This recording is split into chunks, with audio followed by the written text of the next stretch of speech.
All right, this is a lesson in how to create a blogger post and how to attach a picture and include a hyperlink for the post.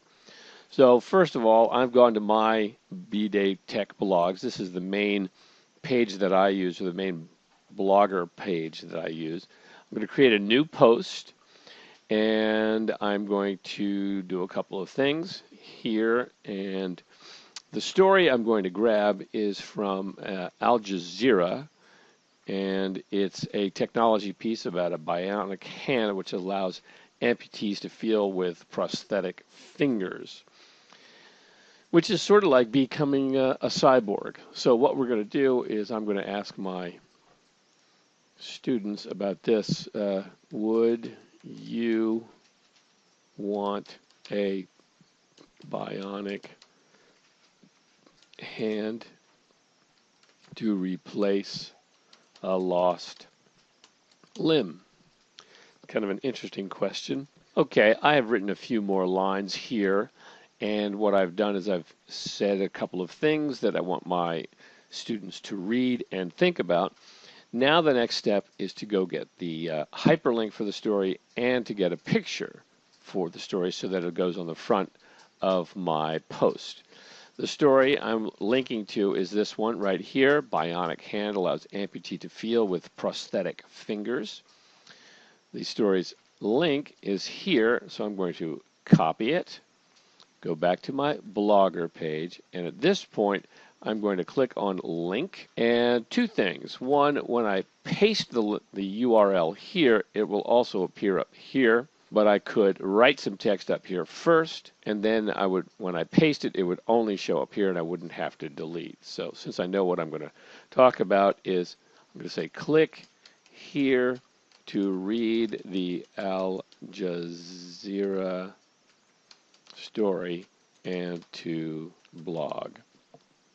Now I'll go here, I will right click and paste the URL, which is long, and what will happen is students will see this as the hyperlink. So there's the hyperlink, which will take me back to the Al Jazeera story.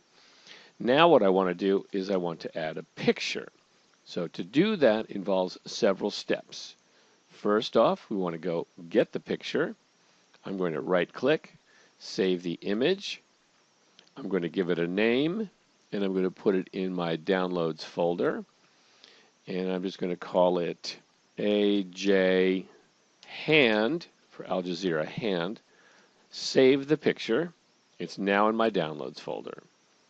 The next step is to bring it into my blog post. I want to put it here, and I'm going to click on this, but I can't do that until I have uploaded the picture to my Google homepage where it keeps all of my pictures.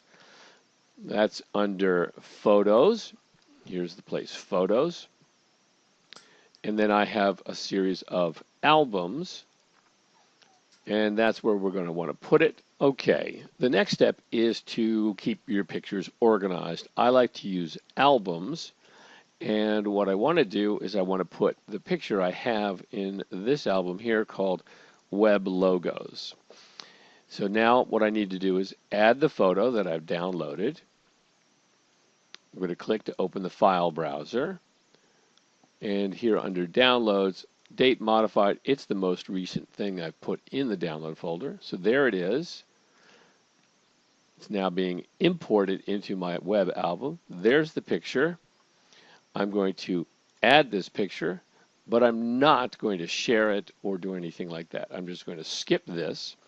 The picture is now in my Web Logos album, so now I can switch back to Blogger and pick it up. And so I will add the picture by clicking on the picture, and I'll say from Picasso Web Albums. Go to Web Logos, which is here. Picture is usually at the very bottom.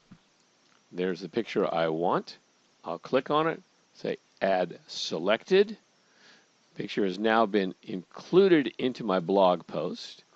The last two things to do for any blog, whether you add this kind of information or not, is to save and then publish And now that item, would you want a bionic hand to replace a lost limb, is part of my blog, and it's going to appear at the top left.